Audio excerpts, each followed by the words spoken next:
3 décembre, c'est la Journée internationale des personnes handicapées. L'occasion de réfléchir à nos comportements et changer notre regard sur le handicap. Ainsi, l'animation sportive de l'enseignement provincial a associé des élèves valides et des élèves handicapés présentant des déficiences mentales, physiques, visuelles ou auditives autour d'activités sportives et ludiques. Entre le parcours en chaise roulante, les jeux de lancer, le torball, le parcours aveugle ou la course d'orientation, personne n'a eu le temps de s'ennuyer. Le but de la journée, c'est de participer à la Journée internationale de l'intégration et donc c'est de rassembler un maximum de personnes avec des handicaps différents dans des situations où on va pouvoir mettre en valeur certains de ces enfants. Donc on a 8 activités et dans ces activités, il y a une activité pour les aveugles, une activité pour les sourds, une activité pour les déficients physiques et donc voilà, ils doivent s'entraider pour pouvoir faire l'exercice le plus correctement possible par rapport à leur capacité. Ça fait quelques temps qu'on essaye d'organiser des journées où on peut mélanger des enfants d'enseignement spécialité avec d'autres pour qu'ils puissent se rendre compte du handicap de chacun et des valeurs de chacun. Et comment est-ce que le mélange se passe? Ça fonctionne bien? Ça a l'air de bien fonctionner. Évidemment, au départ, on ne pouvait pas prévoir quoi que ce soit. Mais enfin, apparemment, ils ont l'air de travailler ensemble. Ça a l'air de bien fonctionner.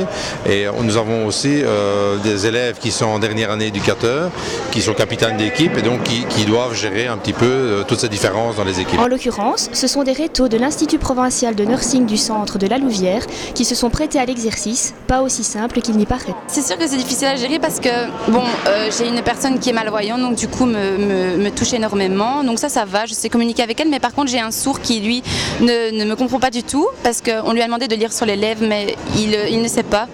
Du coup j'ai très du mal parce que je sais pas parler la langue des signes et c'est quand même une frustration parce que on se dit que on sait parler à des personnes qui sont en chaise roulante avec un handicap physique, alors que ici j'ai possibilité de communiquer avec lui, alors que je sais pas, ça c'est encore un apprentissage à faire et je pense que c'est un plus pour nos études. Tu aimerais bien faire plus tard?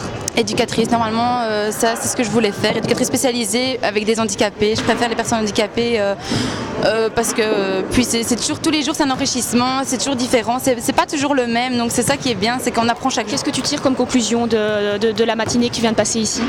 Elle n'est pas encore finie et j'ai hâte qu'elle ne finisse pas parce que j'adore ce qu'on fait.